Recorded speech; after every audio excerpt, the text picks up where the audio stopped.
24 अप्रैल 2022 को Winchester England में सरसों के खेत के अंदर एक मिस्टीरियस शेप जाहिर हुई।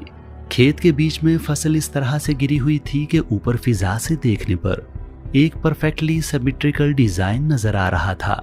ये डिजाइन रातों रात किसने और क्यों बनाया, इस बारे में कोई कुछ नहीं जानता था। ये मिस्टीरियस फिनोमिनन इंग्लैंड के इस देहाती इलाके में पहली दफा नहीं हुआ था, बल्कि पिछले कई डेकेड से ये हर साल होता चला आ रहा था। इस डिजाइन को क्रॉप सर्कल के नाम से जाना जाता है। ये सर्कल ज्यादातर गंदम, मकई और ज्वार के खेतों में बनते हैं और अमूमन ऐसे वक्त में बनते हैं जब खेत फसल से भर चुके होते हैं या फिर कटाई के करीब होते हैं।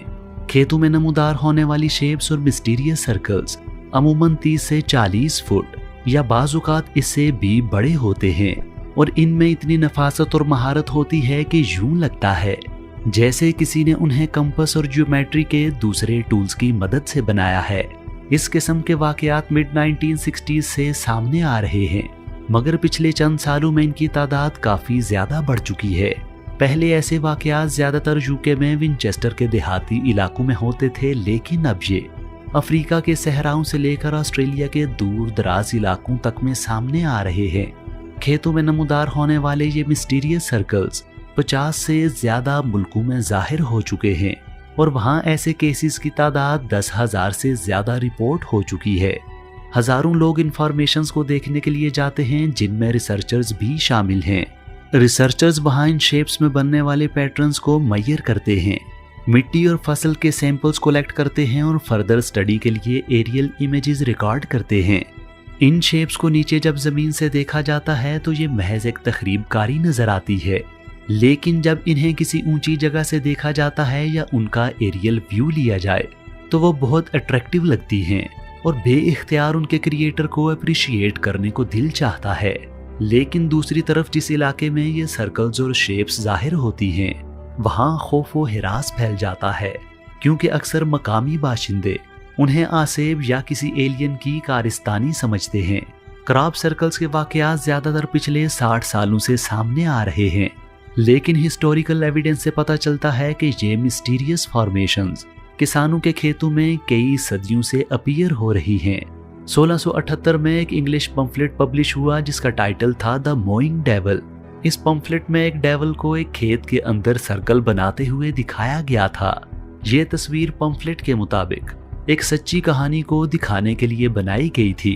पंफलेट के मुताबिक एक किसान ने रात के वक्त अपने खेत में मिस्टीरियस लाइट्स को देखा और अगली सुबह जब वो खेत में गया तो उसे ये सर्कल बना हुआ मिला।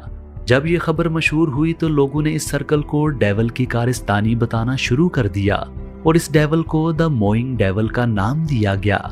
200 साल बाद 1880 में इंग्लिश साइंटिस्ट जेन कैपरॉन ने द मोइंग डेविल के वाक़े का साइंटिफिक एनालिसिस किया। उसने प्रपोज किया कि फसलों में बनने वाला ये दायरा ऊपर आसमान से आने वाली एक साइक्लोनिक विंड की वजह से बना था, जिसकी ओरिजिन अभी तक मालूम नहीं हो सकी। कैपरॉन शायद वो पहला शख्स है जिसने क्रॉप सर्कल्स को इस फिनोमिनन से जोड़ा जिसे आज हम यूएपीज या यूएफओज कहते हैं। क्रॉप सर्कल के मॉडर्न फिनोमिनन को पहली दफा जॉर्ज पेडली ने 1966 में ऑस्ट्रेलिया के अंदर दरियाफ्त किया। जॉर्ज पेडली ने एक झील से एक ऑब्जेक्ट को निकलते हुए देखा। इस ऑब्जेक्ट ने जाते जाते नजदीकी सब्जी के अंदर एक जियोमेट्रिक पैटर्न बना दिया।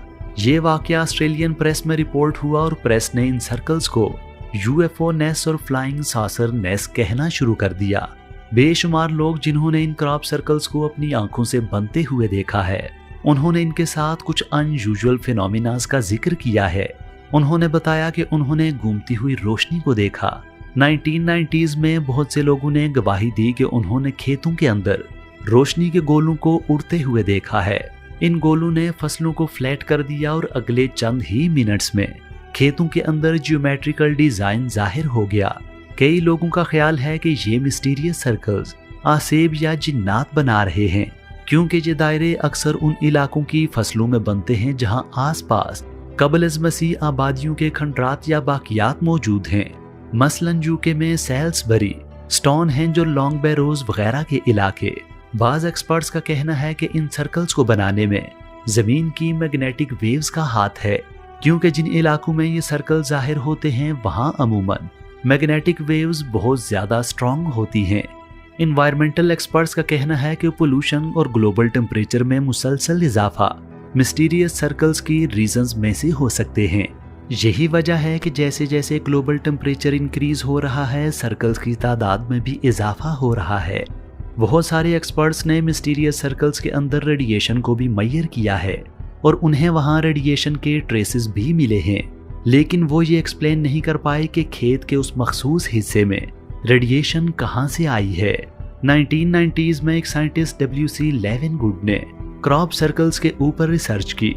उसने सदर्न इंग्लैंड की मुख्तलिफ जगहों का साइंसी जायजा लिया जहां पर 1990s में क्रॉप सर्कल्स अपीयर हुए थे। उसने कुछ अजीबो गरीब फिनोमिनास को ऑब्जर्व किया। मिसाल के तौर पर उसने देखा कि फसलों की कुछ डंडियां बाहर को फूली हुई थी।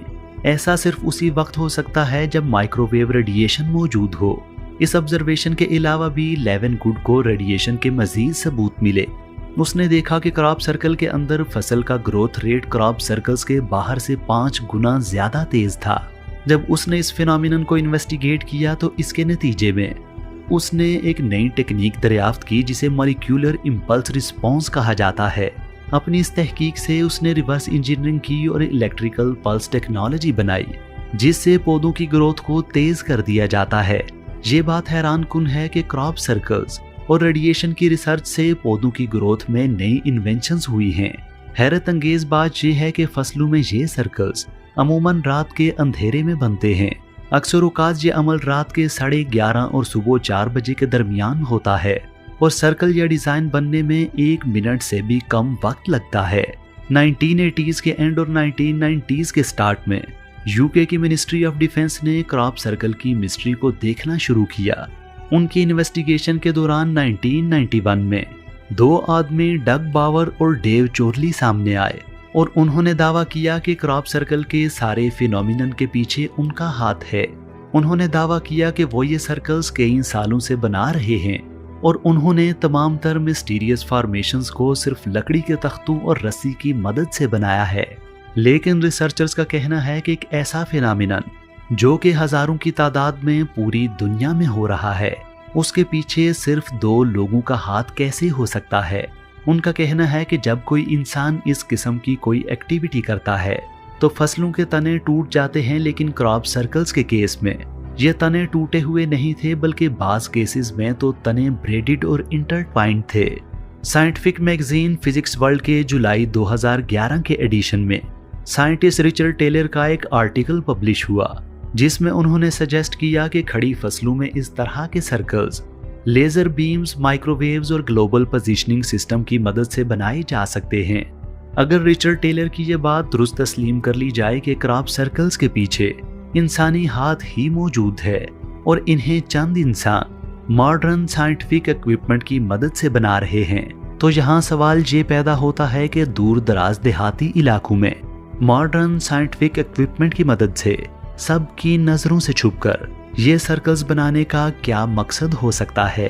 अगर चंद एडवेंचरर्स ये काम कर रहे हैं तो ऐसे हजारों वाकयात के बावजूद उनमें से किसी को आज तक पकड़ा या देखा क्यों नहीं जा सका।